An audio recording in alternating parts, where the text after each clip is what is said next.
And welcome everyone. We are broadcasting live at the Staysh, where we are hosting the second in our series, Humanizing Our Differences, an exploration of newcomers and their experiences in our community. You may be watching live on our Facebook page or our YouTube channel, or maybe you're watching on Channel 1 at Hay Communications or Hurontel. Regardless, we welcome our viewers now. And tonight, our conversation is about awareness, presented in 3 brief chapters. I once again, and thankfully so, am joined by Rand Lobb at my co-side to unpack tonight's episode. How dare you say thankfully so. And thankfully so. Roz, I have to jump in and say. Please do. And I'm looking at the camera. I want people of this community who watch this, it is so hard to be an older white guy and not sound like you sound stupid. I just want to say that up front. It's a complicated subject for us, isn't it? It is. And you'll see that come up in the conversations about awareness of what does it mean to be white and be part of the conversation. So that's something I'm looking forward to you and I chatting about. I do have a treat for you. Can I tell you the treat I have? Please. Well, I was able to spend some time with renowned facilitator, diversity facilitator, Darcy Lacey, just in advance, and she's going to comment on this segment as well. So we're going to bring her in just after, and maybe once again in between segment for chapters 2 and 3. So you're going to get to hear what she thought of the first segment, and she comments exactly on what you just said. Well, the main thing we can do is listen, so I will start right now. Yeah, we'll start right now. And for you watching, folks, we also have a series of workshops that you can go to augment. And Darcy Lacey is actually one of the facilitators. So I invite you to go to Huron County Immigration Partnership's website for more information. Rand, last week we set the stage by sort of creating a groundwork for this conversation with the first segment. Shall we move on to segment 2? I mean, let's just wade in. Let's wade in. Everyone, conversations about awareness.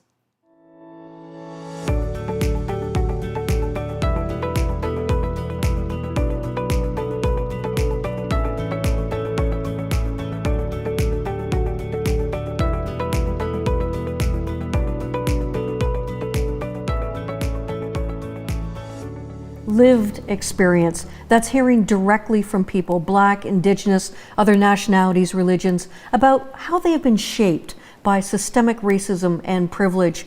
What lived experience can a white man of privilege share that takes the conversation further? We are joined by Ted Doherty, retired Director of Education for Avon-Maitland School Board and former principal of GDCI. I have a good friend from Colorado where I lived, and he said, please never let one of those get by you. He says it's so important that you say something each time. It's almost like if you're the goalie, don't let them get one by you, right? Exactly. Keep your stick out there. Exactly, and that's a role people in Goddard can play, right? So we're trying to be as inclusive a community as we possibly can, and it's a wonderful place to live, but comments can be heard and they can be shared, and then all of a sudden, let's say a visitor was here in the summer and walked by, say in Tim Hortons, and they heard something. Yeah. Do they feel more or less likely to return to God? Probably less. Yes. Right? So words matter, and when you say things even in your little group, it can have a far-reaching effect.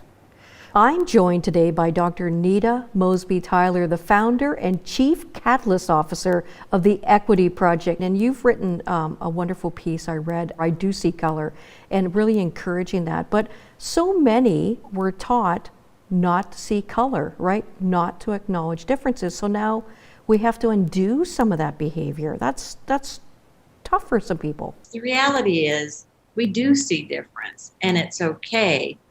What we're uncomfortable with is what those differences have caused.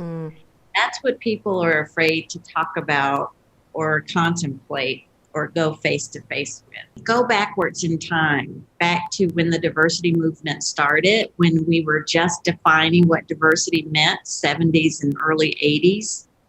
One of the faux pas that was made back then is the way that we defined the word diversity. What I would want people to know in communities across the country is that diversity also includes white people. So if you identify as a white person, you are not void of or outside of the definition of diversity. I want you to get right in there because you're in it. And so I'm saying that to the audience because until we see ourselves in the definition of diversity, sometimes it's hard to wrap your head around diversity when it comes to other people. So you got to get in it because you are in it. And when we all see ourselves in that definition of diversity, which simply means difference, then I think we're better poised to understand each other. One small thing we can all do that might change the course of this entire conversation, it is correct the use of the word diversity and be explicit about what diversity you're talking about. Humanizing differences, the role of open discussions and discovery, of revelation, allowing ourselves to be vulnerable in understanding how racism in its various forms presents itself. I am very happy to be joined by Leroy Hibbert, and Leroy is an educator, facilitator, coach, diviner, just an incredible human being if it can be all wrapped up into one. Leroy, welcome. Oh, thank you. Thank you so much for having me here. Leroy, you have spent so much time with organizations and groups helping them appreciate racism and diversity and inclusion. Where's a good place to start in the sense that we all know that good conversations, good discussion leads to greater understanding, but how do we start these conversations? So many of us have difficulty with them. Any ideas of how we could begin? What's very important, I believe, is being quick to hear, slow to speak, and slow to get angry. I think it's very important that we not just see the people that are different, but we understand where they're coming from. You know, this word has been floating quite a bit around called tolerance, and that's been somewhat of a catchword that's been going on in various places and communities. And for myself personally, I don't believe we should tolerate people. You know, you tolerate a bad hair day. You may tolerate maybe if your outfit doesn't match with your shoes or my clothes don't match with you may tolerate those sorts of things, but I don't believe we should tolerate people because they're not inanimate objects. They're individuals that have a will, that have emotions, that have feelings. So I believe we should understand them, understand their story, understand where they're coming from, understand their history, understand where they like to go in their lives. And I believe that's quite important in the process of developing capacity so people can grow because we're all learning at we're at different levels in our lives. That's really helpful what you said about tolerating. I mean, in a way, if someone says, I tolerate you, that's not very fulfilling. It doesn't feel very good just to be tolerated. It's not opening yourself up very far. Huda, talk to me a little bit about your experience and how you have settled where you are today. We often find after trying to bring them together and have that connection is that people have so many things and similarities and so many things they can share that they didn't even know about. So we realize that it's always fear of the other or the unknown that prevents people from connecting and talking to somebody from a different culture or somebody who recently moved here, because they really don't know anything about them. And then they imagine that there's nothing in common, like what are we going to talk about? But then when they are put together and they have that connection, they realize we're all just humans and there are so many things we can talk about and so many things we have in common. Why do you think it is that so many people find themselves intimidated to have questions about differences?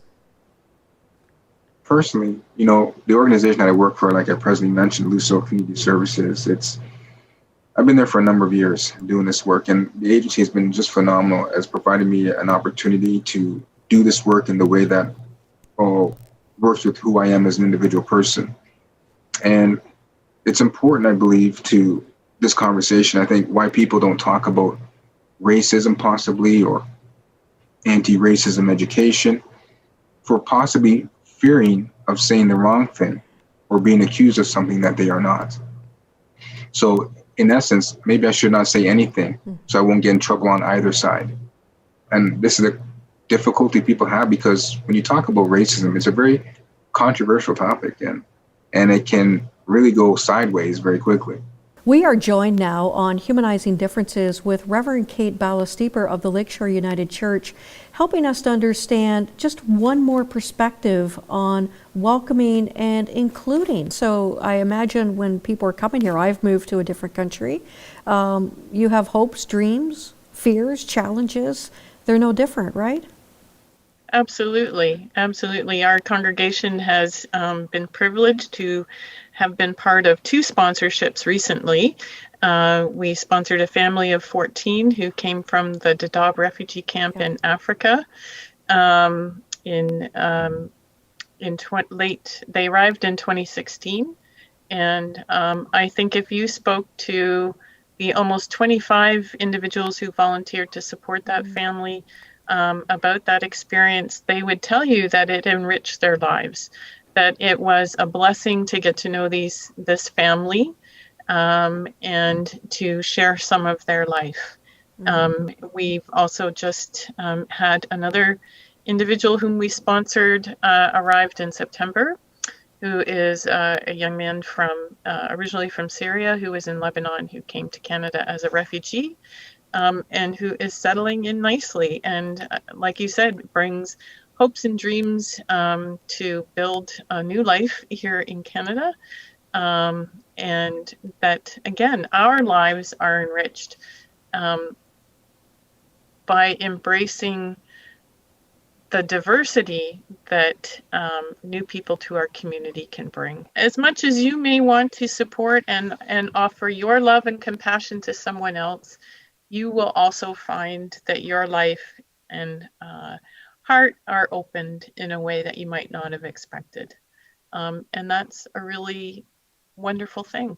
Every person with a life experience that requires a lot of resilience, like the refugee experience, brings a lot of kindness and understanding to any community they're part of.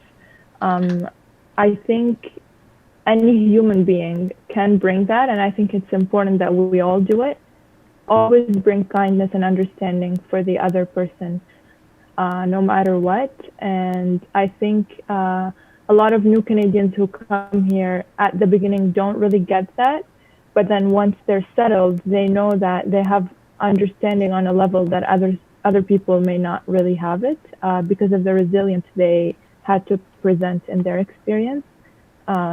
But again, every person is an asset in their own way. Whether you live in Lebanon or Syria or in a refugee camp in Africa, that people love, that they grieve, that they love their children and want the best for them. And I get to see the world through their eyes without having to get on a plane and go there myself, right? And how wonderful is that? I've been able to see the incredible resilience of individuals that have lived in the face of violence and abject poverty in a way that I will never know or experience in my life. And what does that teach me about resilience in my own day-to-day life?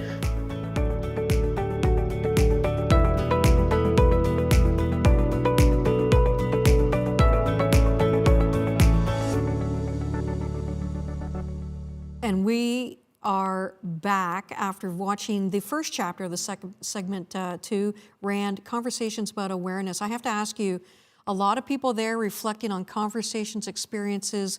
What was maybe one takeaway to start off with? Well, the importance of language and how the sort of the defining culture for so long has gotten to make the language that fits them. So when they say diversity, they mean people of color or people who have disabilities or something. They don't include themselves as being part of diversity. And to hear Nita say that, that's kind of a slap. Like you realize, oh man, that comes from the language of privilege, doesn't it? In a way. It does. And you know, Nita, I had the joy of serving on a board with her at the Denver Foundation. She's now the chair of that board. And one of the great lens that she brought to the experience was looking at everything through diversity.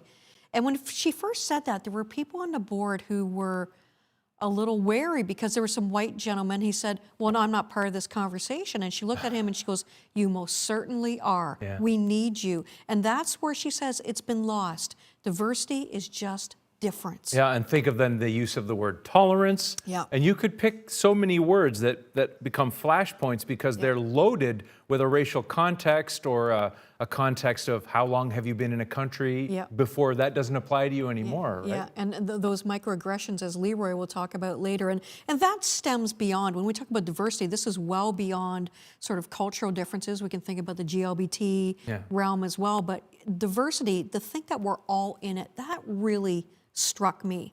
That we're all enriched. As Kate said, Reverend Kate said, you know, it's like getting to travel without having to travel. And by the way, the thing that also comes out of the language is there's this thing about being woke and how woke culture has a negative. That itself is now the language is sort of poised against making judgments that would be more thoughtful. Like, it's almost as if they're trying to make that language stick people in a corner in some way. Yeah, it puts people in the defensive, right? And then, so we go back to folks like you or Ted or I, and we say, well, I'm not part of this conversation and I'm afraid to have it. And what Nita and Leroy are saying, no, you're part of it and you should be, and it's okay. Yeah, whether you're woke or not. And it's okay, because that's how you get woke. And I'm not so sure we like the wokeness. That term, I don't know that it's a good thing. All the terms have attachments and baggage that make it so that you can't have a conversation if the term means something different. That's right. So you have to get past that and get to the real point of what you're talking about. Well, I want to show you, and my friend Nick to the side is going to help us out here. I want to show you a conversation that Darshi, that I told you about, who led this workshop, what she reflected on in the first segment. You know, I was intrigued by Leroy's comment about the word tolerance. And I remember when that was part of that conversation and how language matters, as, you know, Ted said starting off. And so you wouldn't want, I personally wouldn't want to be, I want to feel like somebody was tolerating me and that was a good thing. Right. I have lots to offer. Individuals have lots to offer to communities. And it's all really about the inclusion piece, because if you're included, you contribute because you enjoy being part of a group and you would contribute. So, yeah, I was also really interested in sort of Nita's sort of unpacking of diversity. I've never heard of it sort of explained that way in terms of white people being in it as well. So that's something that's going to give me some something to think about, actually, after this session. Yeah, I've had that chat with Ted Doherty, who we're listening to, the former principal, and said, Ted, you're in this. And, you know, people would look at me and say, seriously, you're talking to an old white guy? And he goes, but Ted gets to be in the conversation, and it's important that he is. And it's hard. People are intimidated to be part of conversations, right? Yes, and that's the other point that Leroy made, and even Huda, you know, that the fear of the other, the fear of making a mistake. And that really, I think, is what has held us back with moving this conversation forward, is that we are so afraid to say something wrong, even more afraid to be called racist. And as a result, we don't do anything at all. Right, we're so intimidated, right? And what would you do if, say, I'm chatting with you and I don't get it quite right, and I'm trying, I'm putting my best foot forward, but I just step into something, or I don't know. How do you respond to me? Is that okay? How would you help me? Yeah, I would. You know, if I would like to feel that I would gently sort of say, you know, you might want to do it this way, or you might want to say it this way, right? But a lot of it does depend on relationship. Right. Even in the 10 minutes that we had before we started this, you set me up, you helped me feel comfortable doing this interview. That's different. So we have the beginnings of a relationship, and that's really, connection is important. Yeah, we've heard a lot about that from our speakers, that this comes down to a relationship. And if you think about it, where do we have relationships? When you first work somewhere, you move on to a street, you name it, right? You go to a new church, or you go to a place of faith, you go into a store that you go to all the time. We don't know each other until we start talking. And it's pretty universal, isn't it? Yes, it is. Yeah. And that can help make all the difference in terms of how somebody engages with another. Yeah, we hear a lot, and one of the conversations we've had with people is, again, they're afraid to speak out because, the woke warrior is what we call them. Someone's going to say you're not woke enough, you're not alert enough to, and so they really retreat. And so, as they say, they're really intimidated. And sometimes it's people of my demographic that are doing that mostly, that are making it hard. I think the other thing that we people who know me have heard me say this often and frequently is that this work is a journey, not a destination. So if you're going to approach it saying, I need to know the 5 things to get this, right, then you've already stepped in it, to use the expression you used a little while earlier. Because, even as we've talked about the language of diversity and tolerance, it evolves. Our communities evolve. And so you just have to be in that place of humility, of always being willing to learn, myself included. Humility, that's a great word. And one of the words that I was reading, you made me think of, was, there was a word used to describe you, is that you're a facilitator with intra-culture competency. And it made me think about being competent, having competent discussions and being competent culturally. What does that mean? Yeah, that's a good question, Roz, because we're sort of slowly moving away from using that cultural competency term and getting braver in sort of saying what we're talking about is equity, inclusion, belonging, and anti-racism, right? So we have to sort of have some of these uncomfortable conversations because competency, again, goes back to that idea. It's like riding a bike. Once I learn it, I got it.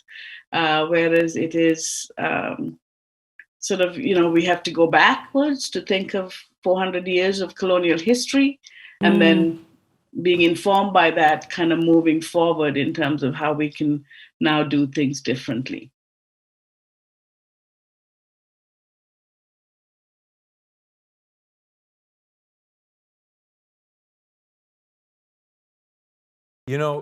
It's the kind of thing that she's saying, we have to listen and we have to learn from each other, but I don't know about her job. You know what I mean? Like, I don't even know that job exists in a way. And as we find out more about other people around us, you learn a lot of stuff that you wouldn't have considered. I mean, equity and inclusion, as a teacher, it was something that you thought about a lot, but you didn't think about how it is implemented in culture, in society, in other positions, and other jobs. And you really have to slow down and look through that lens. You have to think about that it's not just something that happens in a grade 9 class. That's right. I'm looking at comments that are rolling in, Rand, and we have one, I think, from someone down the street from you. Yeah, it's a skill to make people feel welcome, and I think it starts with a smile and hello. There's that, I believe Darcy said something about engaging. You have to be engaging, and you have to build the machinery around yourself to welcome someone. You have to give them a handle. Huda said that too, right? Yeah. Huda talked about just that universality of, we all want to belong. We all just want to feel part of something to contribute. And that was a nice touch. Rand, do you feel like we're ready to move on to chapter 2? I mean, if you're challenging me, I accept the challenge. Okay. Well, we're going to delve into a bit the newcomer experience. We're going to hear from some newcomers. We're also going to hear from an immigration attorney who spends time supporting people who maybe are refugees or immigrants coming into the country. So from her perspective, which was really enlightening too, let's take a look.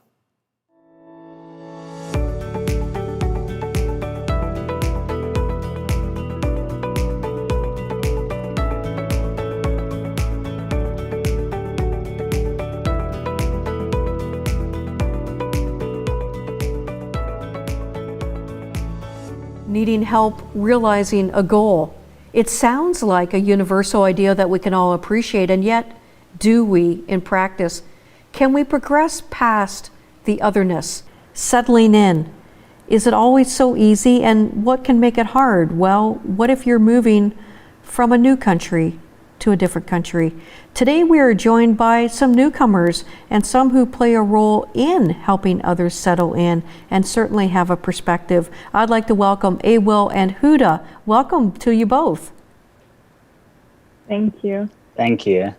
So to begin with, Huda, talk to me a little bit about your experience and how you have settled where you are today. So I've actually been in Canada for 7 years now. I wouldn't consider myself a newcomer as much, but I think it does take more than 7 years for somebody to get used to a new country, in my opinion. It's not an easy experience. I moved here in 2013. I'm originally from Iraq, but I lived in Jordan for 8 years, and then I moved to Canada. That's a great perspective that you're not a newcomer. You've been here 7 years, but it takes a while to get integrated and to kind of learn your way around. That's a great perspective that you provide. What about you, Awil? When did you arrive? And tell me a little bit about your experience. It's quite the same history, I will say. I am here for 6 years. I came 2014, September 2014. I also quite not consider myself as a newcomer, consider like I've been here for 6 years, but I still speak of my experience coming from the day I came here. Yeah, everything quite looked different because it was the first time I've been outside my family, coming to a new country by myself. Considering I just graduated from high school when I was coming. Overall, it was really good, but there was quite hiccups on the way. But I think I somewhat level integrated with the society I live with right now. But still, I think I have a long way. As Hoda mentioned, it takes like more than 5 or 6 or 7 years to fully integrate or fully understand the culture and the lifestyle in this new place. You came on your own. I imagine how frightening that must have been in some ways. And just, again, navigating. Talk about your situation. What was hard for you or unexpected? So I came as a student, and I said I just came here as maybe teenager, just after high school. And I had no contact here. So I was, when I was coming, actually, I was expecting the worst. And that's what my dad, one of the advice he gave me. I was like, I know you have no one there, but always remember we are here behind.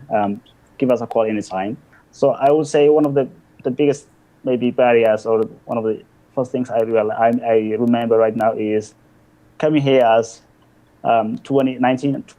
20-year-old boy, has no family, and I could not make any friends because for some reason, every time I tried to make a friend, it was like 2 days or 3 days, and they're gone, and now they have never been back. So absolutely making friends and interacting with age mates was really I struggled when I first came. Of course, it kind of eased now, but that was one of the things I can remember. It was really not easy. You, well, you just celebrated a huge milestone. Would you like to tell us about that? You have a piece of paper that must feel pretty good right now. Oh, yes. So last year, just 13, maybe 14 months ago, I became a Canadian. Just to mention, that was the first time I ever got any citizenship, because I'm originally from Somalia, but I never became a citizen because I left the country just a few days old. That's when civil war started. So I have been a refugee since then. So it really felt so special when I first became like a citizen, and especially a citizen of Canada. It was really a very emotional time, but it was a great milestone.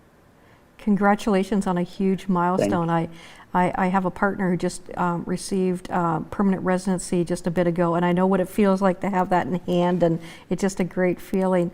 Huda, for you, what's been, if you reflect back to your first years here, the very first ones, what was the easiest thing that you didn't think would be so easy, and what was maybe one of the harder things that you thought, wow, this is not so simple? I would say the harder things don't always present themselves as being hard. So what you expect is always not what you get. So that's why I always tell people in my work when I meet new Canadians, especially youth, I say you shouldn't expect anything, just accept whatever comes your way. So I expected that maybe I will face racism here. I never did in a clear way, but I would say there's a lot of systemic racism that affected me and still affects me. And that's one of the things that I didn't expect, that I have to take initiative and go through the process. And when there is hesitation from somebody, I need to like be brave and talk about it instead of people approaching me. When you are the new Canadian, you always expect that people will approach you. They will start talking to you. They would want to know more about you and learn. But it's really not like that. People are always hesitant to go out of their comfort zone. And that was the hardest thing for me, is that I'm the one who always had to go out of my comfort zone, even though I'm in a new place.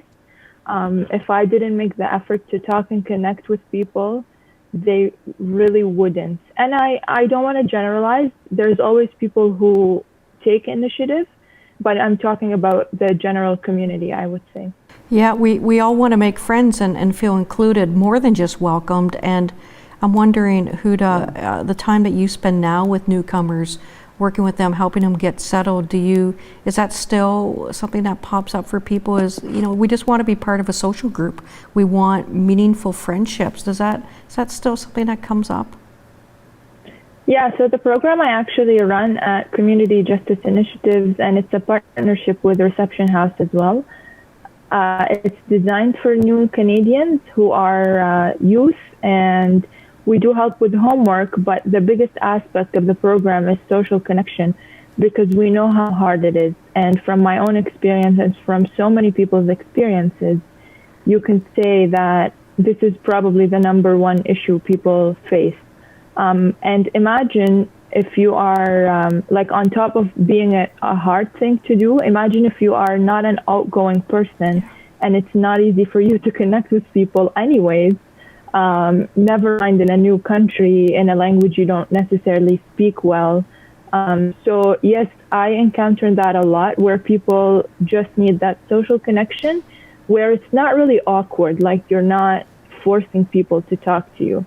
So we try to make it organic. It has been a joy to get the opportunity to speak with both of you, and you've really underscored for me that there's one currency that we have that goes a long way, and that is kindness and respect. And that's something that every newcomer can hope to appreciate, and we hope every newcomer, wherever you're from and whatever your background, gets that experience. So thank you for sharing your lived experience with us, and for the work that you do, and for the example that you set.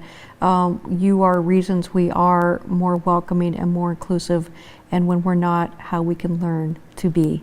Thank you to both of you, Huda and Awil. Thank you.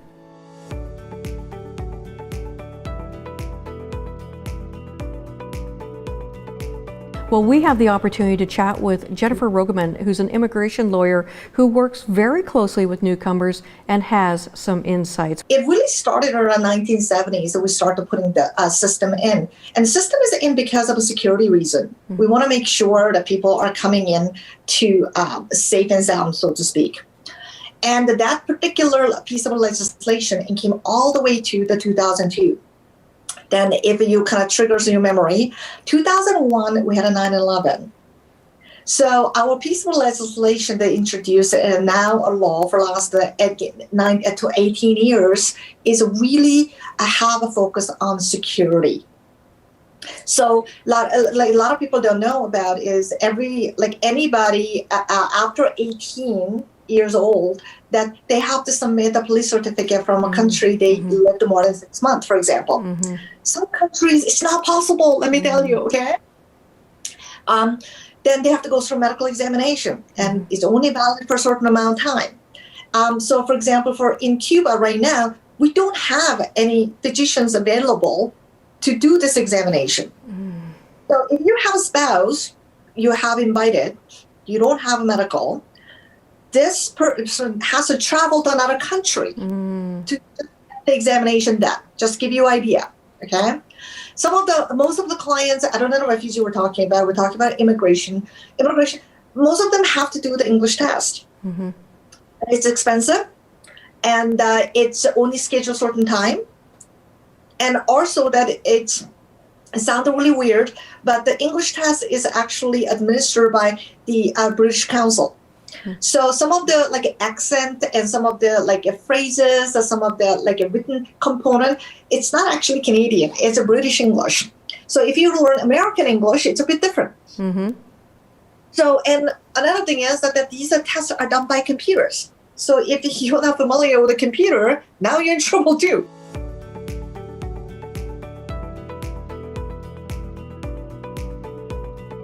The biggest challenge, told the honest truth, is a loss of social connection. We are social animal. I think after the COVID-19 lockdown and travel restriction and not able to meet family member over the holidays, I think Canadians have experienced what it's like not having your own family around you.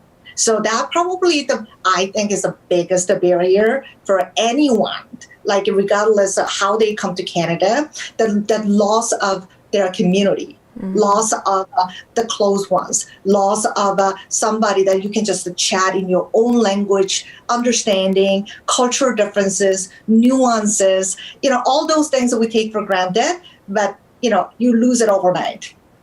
That's really interesting. Do you think when families or individuals emigrate to Canada or come here by refugee status that they realize they're going to have such a profound loss, that they're going to feel that sense of connection loss? Are they prepared for that?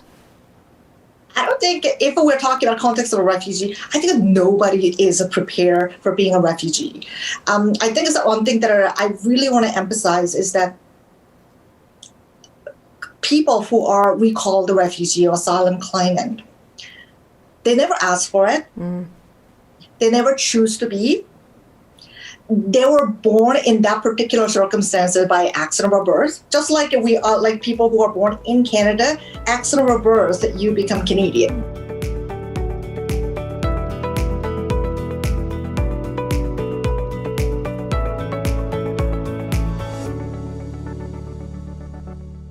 Rand, there is so much to unpack there, to use Darcy's words. I love Jennifer's closing comment there. By accident of birth, we are Canadian. And that says a lot, doesn't it? Yeah, you spin the wheel. When you live in this country, you landed here by whatever that means. What stood out for you in this segment? Oh, the sting of loneliness. You hear, his experience, he's from Somalia, you can imagine, and perhaps this is a stereotypical situation, but he lives in a culture where often people are multi-generational. So you might have sacrificed a huge amount of family to be here by yourself. Yeah, and he came to be a student. He came to do that. And we know what it's like to go away to school and feel loneliness, but not to have any connection, any support unit, lonely. And there were some comments that came through, Rand. Again, one person commented, beautiful, young, brave young people. Brave is a great descriptor, isn't it? It's incredible. You think about the gumption to do anything leaving your community when you're 19, 20, to do anything, to get a new job, to meet new people. And he's doing it in this context where he's had all his familiar structures removed. Yeah, and he said he went days without making a friend, like not even having conversation. Like that just weighed on my shoulders when I heard that. Oh, it was a stab, yeah. That was a stab. Yeah. And even as they talked about, both Huda and Awil talked about, it took many years to really feel like they were integrated. I have no doubt. I mean, listen, you come to a place, you make huge sacrifices. How long does it take you just to get to zero again, right?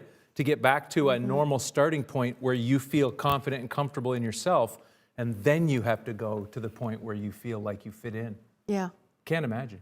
Yeah, and add on cultural differences, add on perhaps language. Language, yeah. And just, again, no support unit. And the simplest things, like some people won't know little cultural mores that aren't written down, that we just breathe in the air. Or if the food isn't the same and you feel like, our grocery stores are chaotic. You know, there's just so many aspects Yeah. where you would feel dislocated and disturbed. Dislocated is a good word. And we all go through that. We all move to new neighborhoods, etc. And neighbors ask, oh, where do you find so-and-so?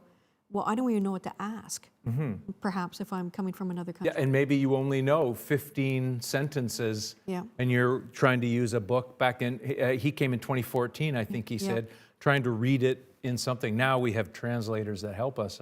Yeah, I just can't get over that he came alone, just how brave that was. And now he got his piece of paper. He got, what a big milestone to become Canadian, to have that. And you can just see the joy in his face. Well, he earned it, whereas we just fell into it. That's right, accident of birth, as Jennifer said. I thought that was good. You know, I do have some more comments from our friend Darshi. She watched, and I wondered if we show just a bit of her comments, just a couple minutes worth that she shared from watching some of this as well. What's your take on how I should support someone in having a conversation? We talk a lot about conversations. What's the first step in your mind? On a conversation about equity and inclusion, yeah, you mean? Yeah. How do we have that if I'm not so sure? How do you sit me down and said, Roz, I know we haven't talked a lot about this, but here's how you can start the convo. Well, you could start by saying, you know, I'm here to learn. Okay. It's one of the ways that you can start the conversation, is sort of saying that, and that you are also opening the door to sort of being open to being corrected. Oh, okay. Yep. And when we talk about microaggressions, sometimes that's what happens, right? When something happens and I might challenge you and, you know, I'd get something back that says, oh, I didn't mean it quite like that. You're taking me too seriously. Right. The conversation now is done. Right. Yeah, well, you shut down. You shut down. Yeah. You should. Is that what a microaggression is? It's one of the examples that you would give of microaggressions. I mean, there are so many ways that, you know, microaggression, you know, the ones that I've personally experienced is questions around where I'm from, where I'm really from, you know, how well I speak English. Because it's not about, you know, again, this is where people say, well, you know, that wasn't my intent. Right. But your impact was that you made me feel different. Yeah. So when I make you feel different, Darshi, expand on that a little bit. What does that feel like? Like, is that marginalized? Am I making you feel less? More about that feeling. Yeah. So I would sort of say that, you know, you're making, the chances are you're making me feel like I don't belong here. Right. So when you think of communities, smaller communities like here, like Huron County, or even, you know, where I live and work in London, Ontario, I work for Pillar Nonprofit Network. So if people are sort of made to feel that way, then they're not going to feel like they belong. And for me, it's really, I am at my best when I am safe and I feel like I belong, that I'm where I should be. Then I will give you my best, right? So there's a lot of lost opportunity, I think, in terms of not getting this right, or being open to inclusion. Oh, Rand, I'm at my best when I feel safe and when I belong. Yeah, if somebody is cutting you off at the knees in the presentation that you would normally go through, you know, just to even meet someone or be in a job position, you're back on your heels and you can't fulfill your potential. And so then it kind of proves whatever foolish thing they thought, whatever box they sort of put you in. So it self-defines. That would be a catch-22 that would drive people crazy. It would be very difficult. This tees up nicely our last chapter tonight, which is really all about belonging, Rand, and that this is my home. This is where I've chosen to be. So let's take a listen. Oh.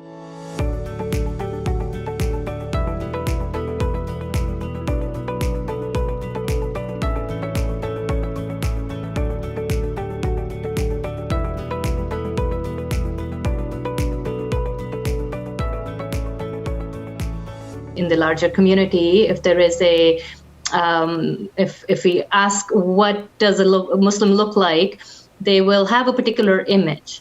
but we challenge them on that because Muslims, we come from so many different, cultures and traditions, and we have so much diversity in ethnicities and our languages. Somehow, maybe some people they associate Arabic as the language of Muslims, and all of us speak Arabic. There is unfortunately an association of particular type of image that comes to mind, and especially with women, then there is an association, as in all patriarchal societies, of women being weak, and especially with Muslim women, there is a stronger association of this weak, oppressed woman, and then there is definitely an aspect of Islamophobia, gendered Islamophobia, that takes place in women. Then Muslim women are more vulnerable to hate crimes and hate incidents here because of that. Maybe starting with you, Sarah, and please say your name as you would say it, because again, I know I don't do it justice. Do you ever get judged for your appearance? Mm-hmm. Yeah. So with obviously scarf, with the wearing of the headscarf, hijab, is definitely an identity marker. It does make one really stand out, and it's it really stands out, and it really identifies me as a Muslim, right? So I really love it. I obviously wear it, with passion and of my own choosing.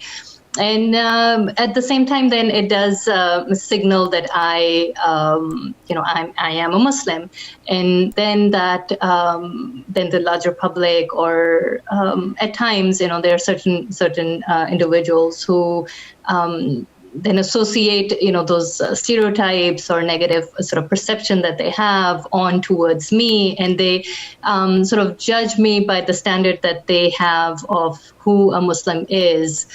So there is some judgment, sure, and sometimes there is an aspect of that. Rana, have you had a similar experience? Do you find that you're ever judged by the wearing of the headscarf? I have been wearing my hijab for years and years before coming to Canada, and I love wearing this scarf, especially with the colors and the different style and ways of wearing the hijab, because it differs from summer and winter and so on. And since I came to Canada, I felt in both ways. Sometimes I was judged, I'm Muslim, showing this is my identity. And in other cases, I received beautiful comments about my scarf and the way I wear it. So there are different ways of viewing our hijab and appearance here in this community. It makes sense. I mean, it is utilitarian. It serves a purpose. There's a fashionable element to it as well. Environmental, where you live, makes a difference in how you wear it as well, I would expect. I do like to wear colors, and you're right, Roz. It really does depend, because Islam and Muslims are in. It's such a diverse community, and the communities are all over the world, and you have there's such history and tradition, and so Muslims have definitely adapted, and each culture has its own way of wearing scarves and coverings, and the way the materials that are used. And the styles that are worn. So those are, there's such a rich history and rich, diversity in how women around the world, Muslim women, who choose to wear how they wear their scarves. Rana, if I can ask you this question, you once shared with me that you had an encounter that was frightening, threatening, in fact, when you were with your young child. And have people come to you and threatened you just because you look different? It seems so, because I remember this incident happened 3 years ago in my early settlement here in this community, and I was running to my ESL school with my son in the stroller, and suddenly I received this verbal threat. It seems that because of my hijab, because a man will not receive this verbal threat because of his appearance. This is what I concluded, that my appearance, made him give me this verbal threat. Yes. That is so frightening, and again, you layer on that you're a woman, and that's just one more layer of vulnerability, right? That is got to be challenging. Yeah, the appearance. I think that the appearance of women, I think we're considered as a visible minority in these communities. So our appearance, the dress, the culture, the accent, all of them intersect each other. That may make us encounter these situations because we look different. One of the things we talked about is respect, and everyone deserves and requires respect. What would you tell people about respect? Maybe starting with you, Sarah.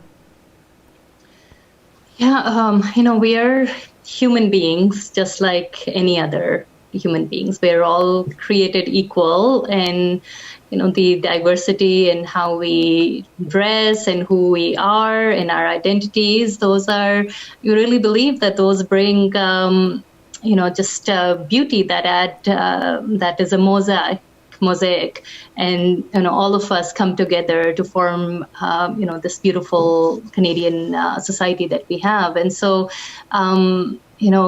every one of us carries within us that sense of pride and who we are, and we are really proud of our backgrounds and our cultures and our traditions, and we are proud to be here, and we are deserving of respect. In that that moment when someone speaks, just really say something negative out of just that outer identity, it really hurts us, because respect is such a fundamental aspects of human being, and for no fault of ours, if that experience is there, then that's really hurtful. One feels that like one really asks, why did this happen, and what have I done? And then that really impacts. Yeah, I can, and the hurt, I can't even imagine. And again, what have you done? Nothing. With immigrants, we are bringing really beautiful traditions, just our care, the way we take care of our elders, for example. And, that it's something that I think there's so many contributions that maybe, in this society there that has maybe people have forgotten, or it's not emphasized that much. And then, maybe newcomers can come and we can remind our neighbors and friends about those traditions. We feel like this is our home. This is not just a place we're residing it for some purpose and then we'll leave. This is our place that we want to live in, and we want our children to stay here. Yeah, this is our home.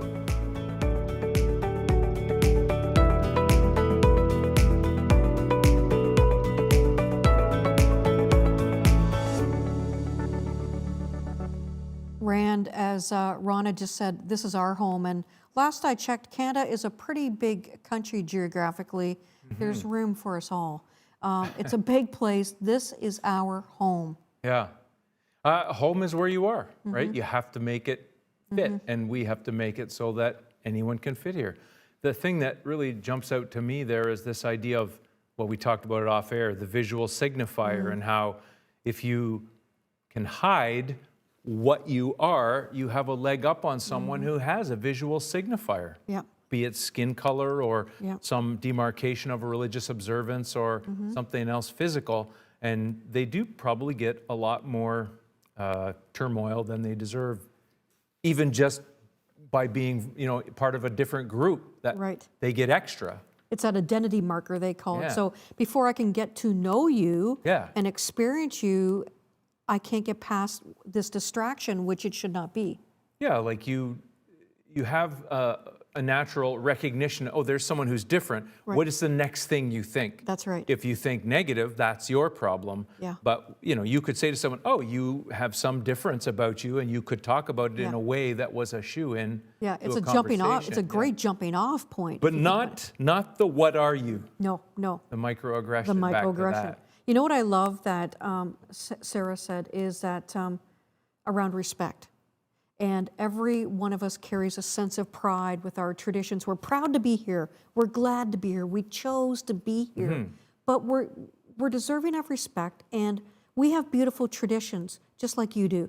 And we want to enjoy them, and we'd love for you to enjoy them with us. I mean, just a few days ago, people were celebrating St. Pat's Day, our Irish roots. Well, how is that different? It's not. So we all get to be proud of our traditions and cultures, and we want to share them. And we should. And we should. Because is it not true that if you enjoy other people's traditions, you just get more traditions to enjoy? Am I wrong? That if you were a pleasure seeker, Yeah. you could then celebrate the next thing and the next thing and the next thing. Yeah, I mean, that's right. that would be smart. Very enriching. And what she said too about, it's a fundamental need, which we would all agree, to be respected, and the hurt when you are not. Yeah, that's that thing where I'm already struggling, like the people before, already struggling to make connections and find a place of balance and safety and security here. And there's a visual marker that sets me apart even further. Yeah. It's very frustrating to hear those kinds of stories. I was enjoying my conversation with both Rana and Sarah around the hijab and talking about, how they wear them, when they wear them, the differences in wearing them in terms of, if it's a hot area, you're going to have cooler scarves. If it's, you saw Rana, it was winter, she was wearing a warmer one, summer color. It's fashion. And so we just had, it's interesting. And as you said, why isn't it a jumping off point? Well, yeah, if you're afraid to talk about something you don't understand, and so that makes you have aversion, that's negative. If you are willing to engage with people that you don't understand on a very, open, honest level about your curiosity, like, you were learning about something you didn't know. So that's not negative. That's not negative. And Darshi really hit on that too, didn't she? She said, it's okay to have that conversation and go into it a little wary and not knowing where it's going to go, because if it's well-intended, it's fine. Yeah, and again, the only way you know something about another culture is either ask, participate in that culture, learn, take steps. You have to, at some point, go into an area of discomfort, or potential discomfort, I guess. Rand, we're halfway through this series now. We're going to spend a lot more time with newcomers who have made their home here, and hear from people who have both immigrated here and there have been people from refugee status, which is a totally different, sphere. What's your impressions overall so far? Well, it's a little humbling, and in a time period, this last year if you didn't choose to self-reflect this year, will you ever? I know. And then seeing things that happened in the summer in the States and the Black Lives Matter, and just coming out of the last 4 years of American, whatever you want to call it, I would be negative, but you want to think about these things and think about your relationship with the people around you. And at a time when we're tight and stuck in our homes and we're really separated from each other, hopefully when this is over, we'll reach out to everyone around us, no matter what they look like, what color, where they're from, and be glad to have done that. Yeah, and celebrate difference, as Nita said. I mean, difference, that's all diversity is difference. Yeah. And realizing difference. I'm seeing some comments come in, and I just want to share them with you, Rand. This is so cool. I love how brave these women are to be open to share their experiences with us. Much love. Yeah, they are brave. It's vulnerable to share. You do a lot of documentaries. You interview a ton of people. It's not easy to put yourself out there like that.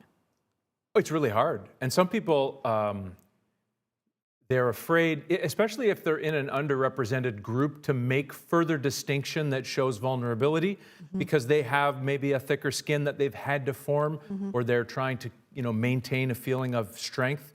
And so sometimes, we are interviewing people in all different circumstances, and you'll realize that it's innate to protect yourself, but it's even more needed if somebody feels like they don't fit and they've been made to feel that they don't fit. Yeah, that's a great way to say it. Hey, there's another comment here. This is just this feels like a cheer. Room for all, yes, in Canada.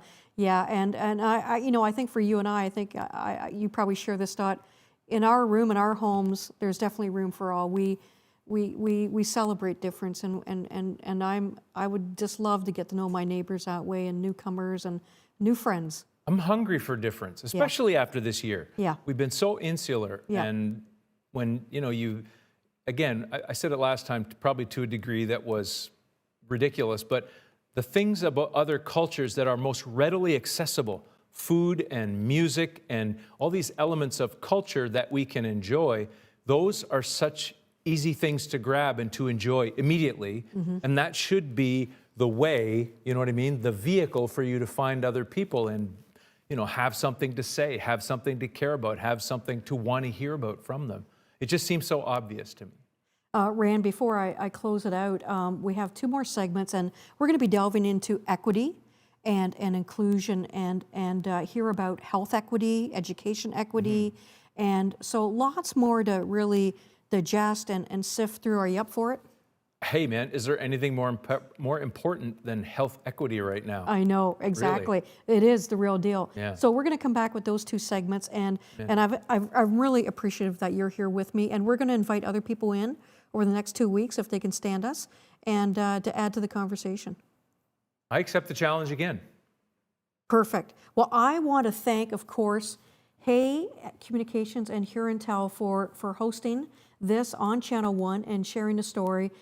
We are better for you. Thank you for making sure these conversations go a little further. We're really appreciative. And again, to Huron County Immigration Partnership, thank you for partnering on this series. And of course, Immigration Canada for sponsoring the series, Rand. We'll be back next week, you and I. Until then, hyper local for you. And in words of one of our good friends, Dr. Klassen, be kind.